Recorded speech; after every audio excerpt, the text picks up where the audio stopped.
Imagina crecer dentro del palacio del hombre más poderoso del mundo y descubrir que en realidad naciste como esclavo. Imagina huir al desierto después de cometer un error que cambió tu vida para siempre. Y entonces, años después, escuchar la propia voz de Dios saliendo de en medio del fuego. Esta no es solo la historia de Moisés, es la historia de un hombre roto, elegido para enfrentar a un imperio entero. Un viaje marcado por miedo, milagros, persecuciones y la mayor liberación jamás vista en la historia. Pero lo que casi nadie percibe es que Moisés nunca se sintió preparado. Y tal vez sea exactamente por eso que Dios lo eligió. Egipto vivía sus días de mayor poder. Grandes construcciones se levantaban bajo el sol ardiente. Templos gigantescos, pirámides majestuosas, ejércitos temidos. Pero detrás de toda esa riqueza había sufrimiento. El pueblo hebreo vivía como esclavo, trabajando hasta el agotamiento, cargando piedras gigantes, siendo humillado diariamente. Y mientras más crecían los hebreos en número, más amenazado se sentía el faraón, hasta que tomó una decisión cruel. Todo niño hebreo recién nacido debía morir. Era una sentencia brutal, un intento desesperado de impedir que aquel pueblo se volviera fuerte. Pero fue justamente en ese momento oscuro que nació un bebé destinado a cambiar la historia. Su madre miró a aquel niño y vio algo diferente. No pudo entregarlo a la muerte. Durante 3 meses escondió al niño en secreto, pero llegó el momento en que ya no era posible ocultar su llanto. Entonces hizo algo impensable. Tomó una pequeña cesta, la cubrió con brea para impedir que se hundiera, y colocó al bebé sobre las aguas del río Nilo. Imagina a aquella madre viendo cómo el río se llevaba a su hijo, sin saber si volvería a verlo. Mientras la cesta flotaba silenciosamente por las aguas, algo extraordinario estaba a punto de suceder. La hija del faraón apareció para bañarse en el río. Cuando escuchó el llanto del bebé, se acercó lentamente. Al abrir la cesta, sus ojos encontraron a un niño indefenso. En ese instante, su corazón cambió. Aún sabiendo que el niño era hebreo, decidió salvarlo, y lo llamó Moisés, porque de las aguas fue sacado. Sin darse cuenta, el propio palacio del faraón ahora criaba al hombre que un día destruiría el orgullo de Egipto. Moisés creció rodeado de lujo, ropas finas, comida abundante, educación real, entrenamiento militar. Lo tenía todo, pero había algo dentro de él que nunca lo dejaba en paz, porque, a pesar de vivir como príncipe, sabía quién era realmente. Fuera de los muros del palacio, su pueblo sufría. Látigos desgarraban espaldas, hombres caían de cansancio, familias lloraban en silencio, y Moisés comenzó a sentir algo crecer dentro de él: indignación. Hasta que un día, todo cambió. Vio a un soldado egipcio golpeando brutalmente a un hebreo. La rabia se apoderó de su corazón. Moisés miró hacia un lado, luego hacia el otro, y en un impulso atacó al egipcio. Cuando se dio cuenta, el hombre estaba muerto. En la arena del desierto, Moisés enterró el cuerpo, pero sus actos no quedaron ocultos. Al día siguiente, descubrió que todos ya lo sabían, y cuando la noticia llegó al faraón, la sentencia fue inmediata. Moisés debía morir. El príncipe ahora se convertía en fugitivo. Entonces huyó, abandonó Egipto, el palacio, la riqueza, todo, y desapareció en el desierto. Los años pasaron. El hombre criado como príncipe ahora vivía como pastor.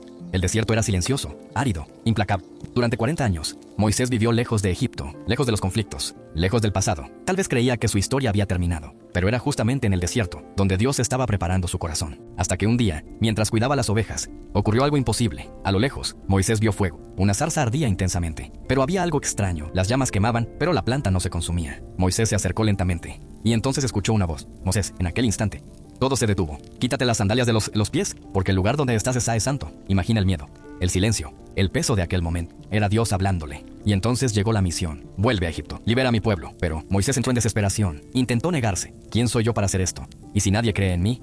Moisés tenía miedo, pero Dios respondió de manera simple. Yo estaré contigo. Después de 40 años, Moisés regresó, pero ahora no venía como príncipe, venía como mensajero de Dios. Junto a su hermano Aarón, Moisés se presentó ante el faraón. El mismo imperio que un día lo crió, ahora sería confrontado. Así dice el Señor: deja ir a mi pueblo. Despreció a Moisés, despreció al Dios de Israel, y endureció aún más su corazón.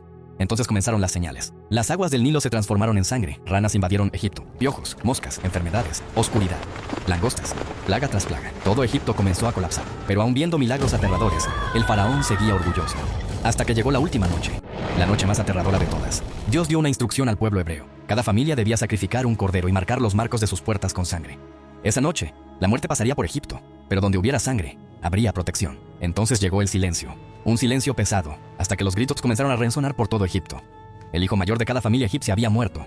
Incluso el hijo del faraón, el hombre más poderoso del mundo, estaba destruido, y finalmente cedió. Váyanse, salgan de aquí. Después de siglos de esclavitud, el pueblo finalmente era libre. Imagina aquella multitud atravesando el desierto, niños, ancianos, familias enteras.